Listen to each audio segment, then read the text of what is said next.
ऐसा कोई घर नहीं, सनातन धर्म में ऐसा कोई घर नहीं जहां माता लक्ष्मी का पूजन नहीं होता। दीपावली जब आप मां लक्ष्मी का पूजन करोगे, माता लक्ष्मी की जब पूजन करो, जैसी आपके यहां पूजन होती है, जैसे आपके पूर्वज करते आए, जैसे आपके घर के ब्राह्मण देवता, जैसे आपके नगर के ब्राह्मण देवता जिस भाव से पूजन कराते हो, ब्राह्मण पूजन कराने आते हो तो ठीक, ना आते हो तो आपके घर में आप स्वयं जैसे माता लक्ष्मी का पूजन करते हो वैसे करो। पर 2 दिन जो आपने धनतेरस पर जो सिक्का रखा है थाली में, वैसा की वैसा ही सिक्का आपने रूप चौदस के दिन थाली में रखा है, वही की वही थाली दीपावली के दिन भी पूजन में जैसी आप पूजन जमाते हो वैसे की वैसे ही जमाओ, जैसे करते हो वैसे की वैसे ही करो। पर साथ में वो पूजन की थाली एक पाटे पर लाल वस्त्र बिछाकर, चौक पूर कर, बड़े प्रेम से अन्न का दाना रखकर वो थाली वापिस रखिए। और दीपावली के दिन भी वैसी की वैसी ही पूजन करना है। आप अपनी पूजन जैसे करते हो वैसा करो, पर साथ में वही कंकु, चावल, रोली, मोली, हल्दी सब चढ़ाकर भगवान को बड़े प्रेम से जो सिक्के रखे हैं उन सिक्कों की पूजन वैसी की वैसी करना है जो 2 दिन से आप करते हैं। बस इतना याद रखें कि दीपावली के दिन जो आप लक्ष्मी का पूजन करें, उसमें लक्ष्मी जी के सीधे हाथ की ओर घी का अखंड दीप, लंबी बत्ती का, और लक्ष्मी जी के उल्टे हाथ की तरफ तेल का लंबी बाती का अखंड दीप जलाना। अखंड दीप माता लक्ष्मी का जला। लक्ष्मी जी के उल्टे हाथ पर काय का दिया आएगा? जम के बोलो, तेल का, लंबी बाती का, और सीधे हाथ पर काय का आएगा? घी का दिया। दोनों दीप अखंड जलाना है, जो रात्रि को जले सुबह तक वो जलते रहें, ऐसा दीप पर ध्यान देना है। और माता लक्ष्मी की पूजन कर कर जो सिक्के आपने रखे हैं उस पर 5 या 7 कमलगट्टे, हल्दी की गठान, अमरबेल के टुकड़े। पर इस पूजन में आपको हरी मूंग, खड़ी जो मूंग आती है हरी, उसको भी थोड़ा सा समर्पित करना है, और खड़ा धना और गुड़ की थोड़ी सी डली ये भी समर्पित करना है। जो कमल का पुष्प हो, जो पुष्प आपके पास में हो लाल कलर का, वो माता लक्ष्मी को समर्पित करना है। चावल सफेद नहीं, पीले कलर कर भगवान माता लक्ष्मी को समर्पित करना है। हल्दी और कुंकु माता लक्ष्मी को समर्पित करना है, और माँ को भोग लगाकर बड़े प्रेम से माता की आरती कर कर, झोली पसार कर प्रणाम करना।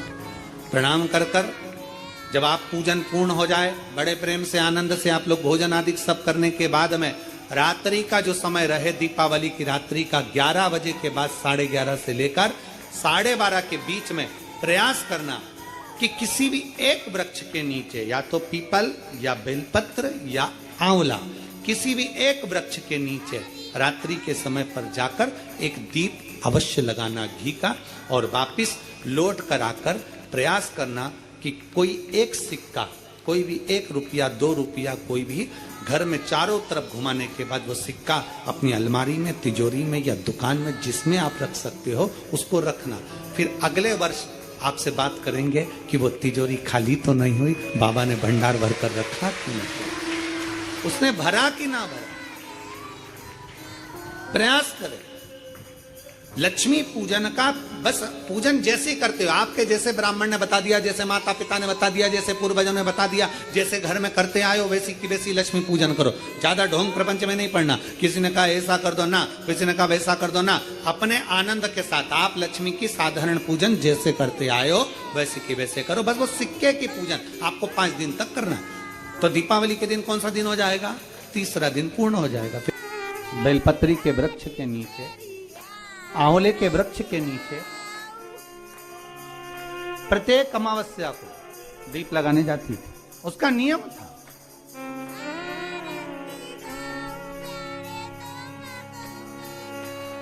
साहूकार की पुत्री प्रत्येक अमावस्या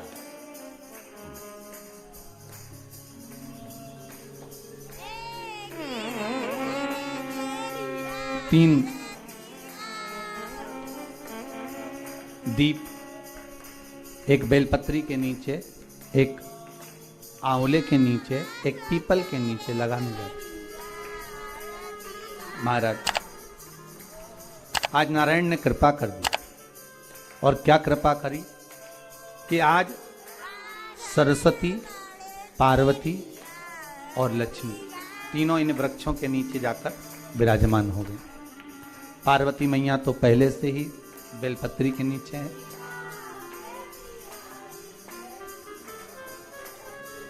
स्वयं सरस्वती मैया, लक्ष्मी मैया आंवले और पीपल के नीचे विराजमान हो गई।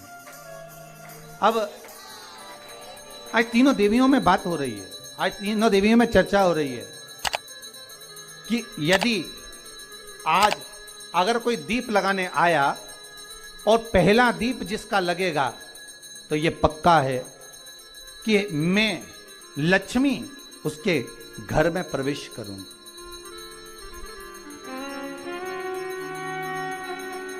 सरस्वती जी बोली जो पहले बार दीप लगाने के लिए प्रथम में आएगा मैं उससे अपनी सहेली बना लूंगी, उसको अपनी मित्र बना लूंगी।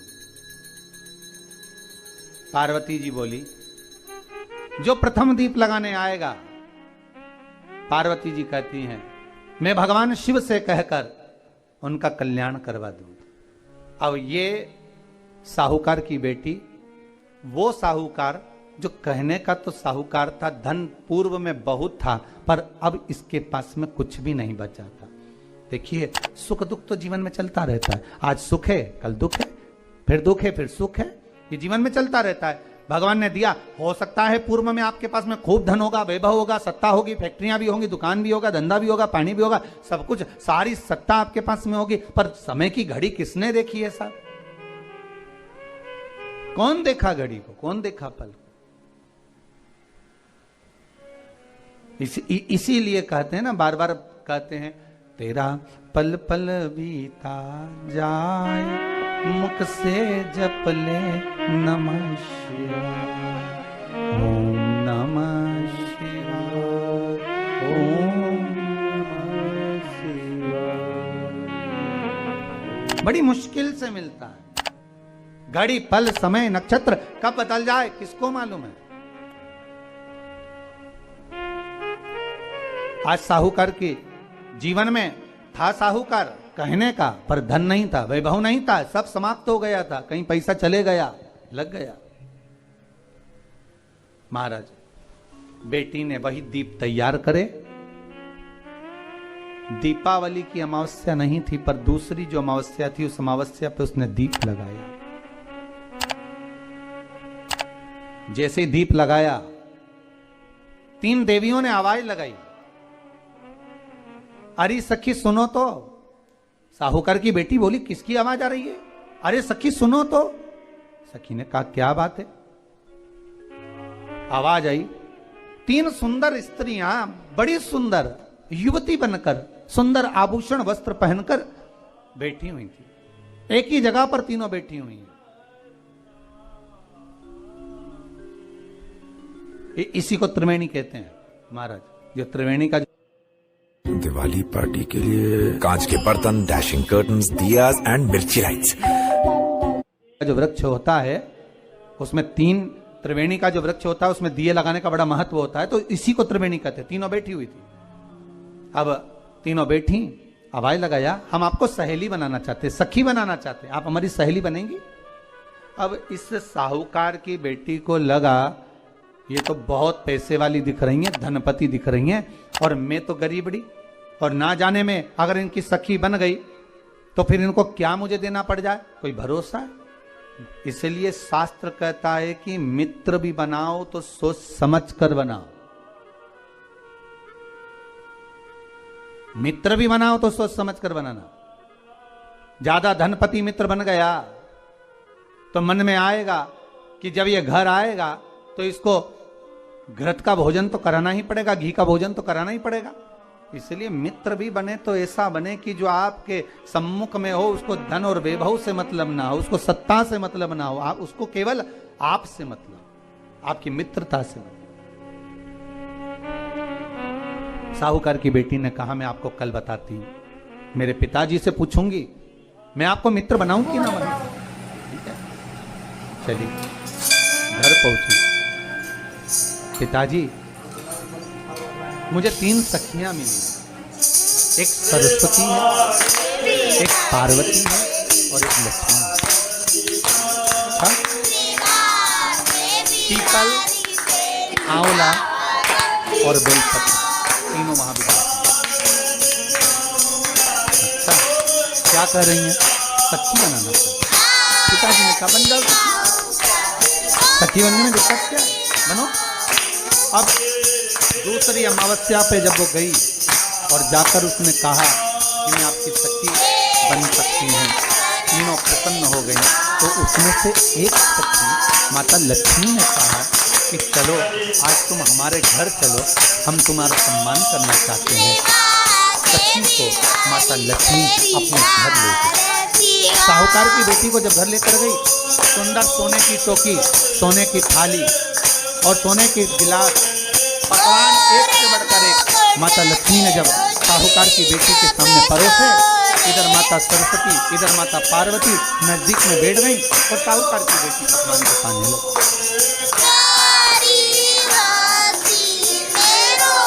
साहूकार की बेटी पकवान को पा रही, भोजन ग्रहण कर रही।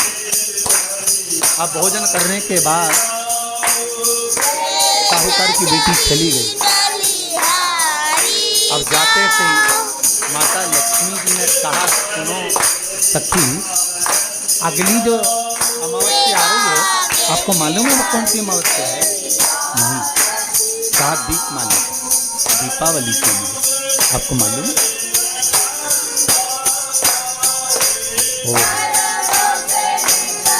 पर एक बात हम आपको कहें, लक्ष्मी जी बोली, एक बात हम आपको कहें। हाँ बोलिए। हम चाहते हैं इस अमावस्या को आप हमारे घर आई हो, अगली अमावस्या को हम आपके घर आना चाहते हैं। क्या आप हमें बुलाएंगे? सखी ने कहा, साहूकार की बेटी बोली, अगर आपका मन है आने का तो आप आओ, मना नहीं है। साहूकार की बेटी हूँ मैं। लक्ष्मी जी ने मन में सोचा, ठीक है, तैयारी करो। आज साहूकार की बेटी घर पहुंची तो पिताजी ने पूछा, बेटी आज बहुत देर होगी तुझे आने में, कहाँ रह गई थी तू? कहाँ रह गई तू? बेटी कहती है, 3 सखियों के घर गई थी, आने में देरी हो गई, पर मेरी सहेली माता लक्ष्मी कह रही है कि अमावस्या के दिन तुम्हारे घर में आऊँगी। पिताजी ने कहा, उसमें क्या दिक्कत है, तैयारी करो। तो पिताजी घर में अपने खाने के लिए तो कुछ नहीं, तो माता लक्ष्मी को क्या खिलाएंगे? कई लोग कहते हैं कि दीपावली पे ना तो हमारे यहाँ घी है, ना हमारे यहाँ तेल है, ना हमारे यहाँ कपास है, ना हमारे यहाँ पर मिठाई बन रही है, ना हमारे यहाँ अच्छे वस्त्र हैं, हम क्या पहने माता लक्ष्मी को रिझाने के लिए? परशु महापुराण की कथा कहती है, अगर आपका भरोसा, आपका विश्वास, आपकी दृढ़ता परमात्मा के चरणों में लगी है तो परमात्मा लक्ष्मी पूजन की व्यवस्था भी वही कर देगा कि लक्ष्मी जी का सम्मान कैसे।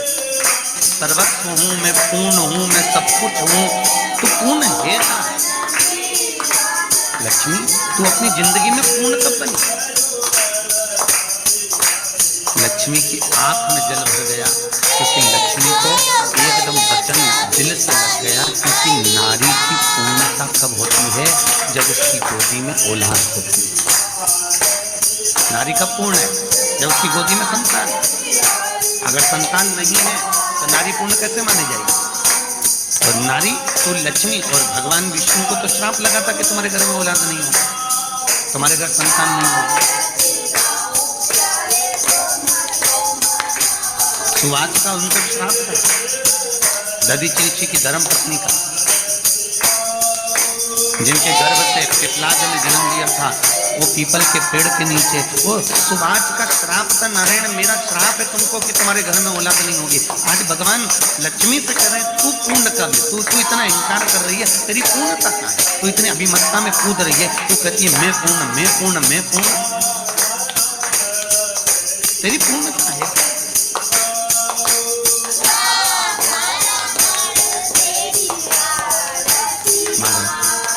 लक्ष्मी की आंख में जल भर गया, माए का छोड़कर लक्ष्मी सीधे सरस्वती के पास चली, ब्रह्माणी के पास में। सरस्वती ने पूछा, क्यों रो रही है, क्या हो गया, तेरी आंख में आंसू क्यों भरा हुआ है?